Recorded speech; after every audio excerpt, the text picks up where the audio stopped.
Y'all know I wrote a book, right? It's called Buy a Game and it's free. Click the link down there, you got it. DreAllDay.com.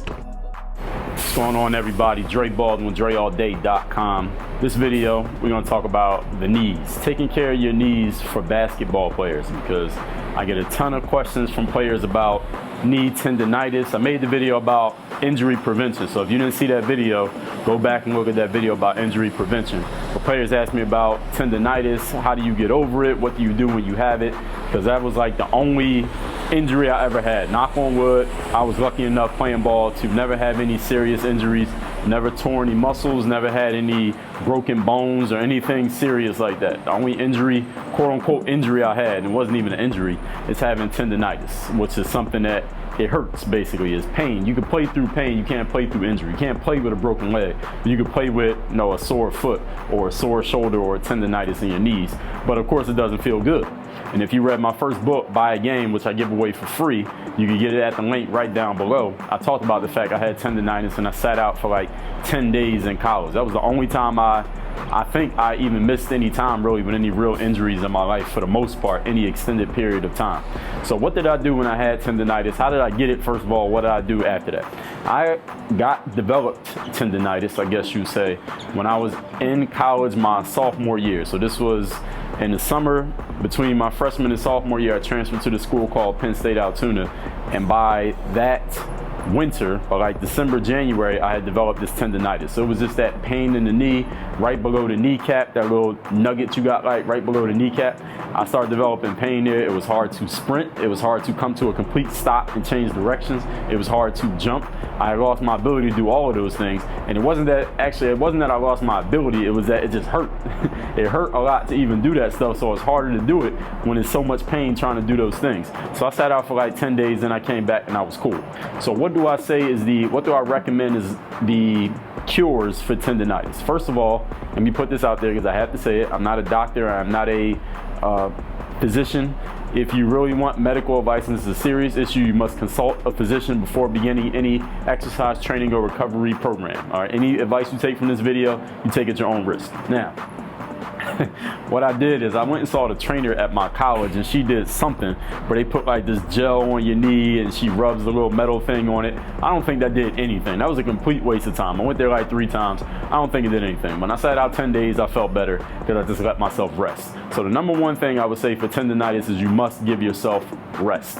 If your knees are hurting so bad, I'm talking like from when you first get on the court till you get off, you need some rest. You might need to take a day or 2 off. Depending on what your normal schedule is, you need to take more time off than you usually do so your body can recover. Now, you might be thinking, well, I want to work on my game, I can't miss any time. Well, listen, if you don't miss any time, you're going to keep being an ineffective player by not missing time. So it doesn't make sense to keep doing that. You're costing yourself every minute you're out there on the court, not playing at your best or not working on your game at your highest physical level. So it's similar to not sleeping. It's like if somebody says, I can get by on 6 hours of sleep a night instead of 8. So they keep going on 6 hours of sleep, but what they don't understand is during those 18 hours that they're awake, you are a less effective individual. You're a less effective athlete, less effective. Your alertness is lower. Your mental capacity is lower. Your ability to make decisions is impaired. Your willpower is lower. All of those things get lower when you don't sleep. So even though you're giving yourself more time to be awake, 18 hours, you're less effective during all 18 instead of just getting the whole 8 hours sleeping and being completely effective during 16. You understand what I'm saying? So don't put the chicken before the egg, for lack of a better metaphor to use here. So don't think that I don't want to take any time away from the court because I got to work on my game. Listen, if your game is impaired because your knees are hurting you or killing you, then there's no point in being on the court anyway, because you're not as effective as you could possibly be. So rest is number one. And again, rest is relative. I want to make sure I say that again. Rest is relative to what you are normally doing. So if you work out every single day, then maybe you could take 3 days off. If you work out every other day, maybe you could skip 2 of those every other days and get some time off. Basically, you got to rest until your knees feel like you can do something.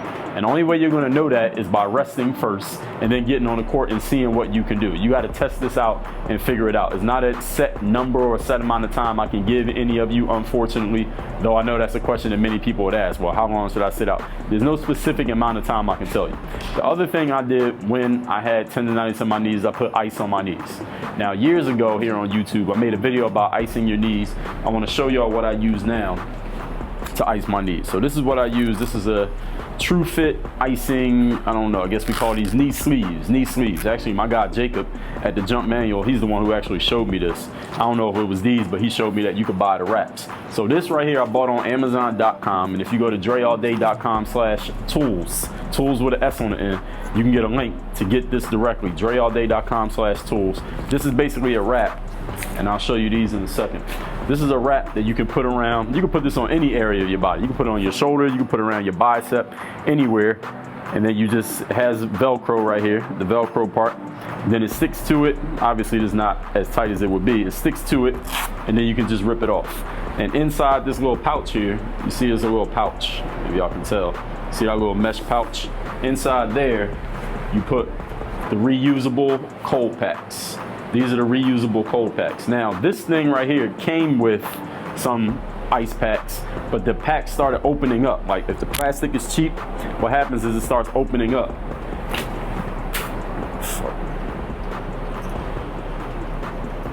My mic fell a little bit right there. All right, so what happens is, if this plastic is cheap, this starts opening up, and the gel that's inside of here, I think is mercury, I don't know what it is, doesn't matter. It starts leaking out, and then eventually all of it leaks out, you can't use it. So I bought these reusable cold packs. I bought these at Target. I went to Target and bought these. You can get them target.com, or go on Amazon, look around. I put 2 of these inside this sleeve, because you see how thin it is. See how thin this is? It leaves space. There's enough space that you can put another one in there. So I want to make sure y'all see that. See, there's enough space to put another one. So what I'll do is, let me show you this one. That one fell. See, inside here I got 2 packs, 2 reusable cold packs. Those are both the same thing. They're just different colors on each side, in case anybody was wondering.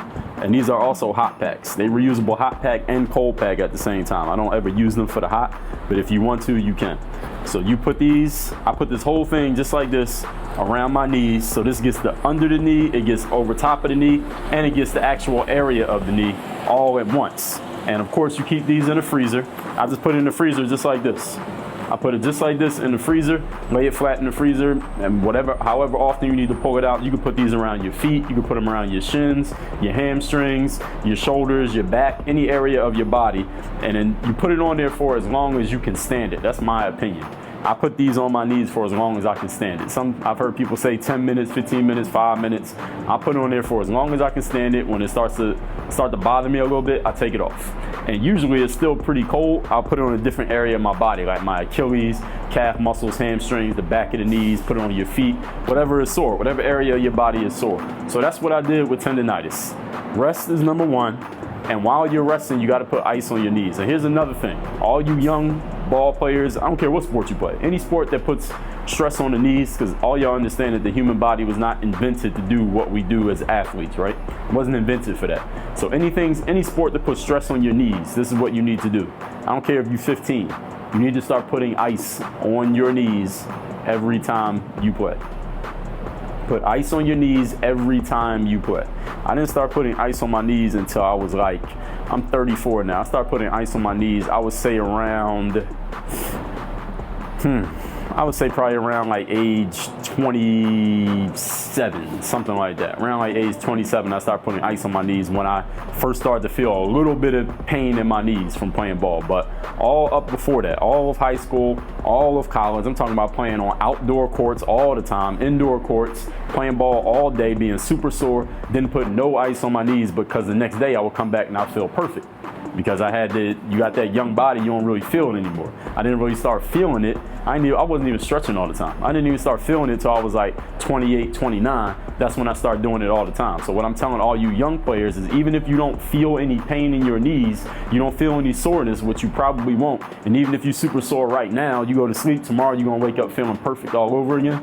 You don't feel it yet, but it is accumulating on your body. Every time you run, every time you jump, you're putting miles on your body. You're putting stress on your joints. So start putting ice on it, because what ice does, I don't want to get too scientific here, because then I'll be incorrect, because I'm not a scientist, I'm not a physician. It basically constricts the veins, so it's not so much blood flowing there. And let me not even try to explain it. I ain't even gonna try to explain it. Google it if you wanna know what ice does. All right, let's put it like that. All right, and I ain't even gonna try to say something that I know I don't know what I'm talking about. But I know ice helps. I do know that from experience. You wanna know how and why, the scientific part of it, Google it and you can figure it out for yourself. I don't really care, I don't need to know. So put the ice on you, even if you ain't sore, even if you're 15, even if you're 22. Put the ice on your knees, put the ice on your feet. Make sure you're getting stretched. Stretch yourself out every day. Stretch before you play, dynamic warm-up. Stretch after you play. A static stretching after you play. Do some yoga if you can. I do like 10 minutes of yoga every day, still to this very day. Get that stretching strap. Y'all saw the video I did with the stretching strap. Do that stretching. Get yourself, start taking care of your body.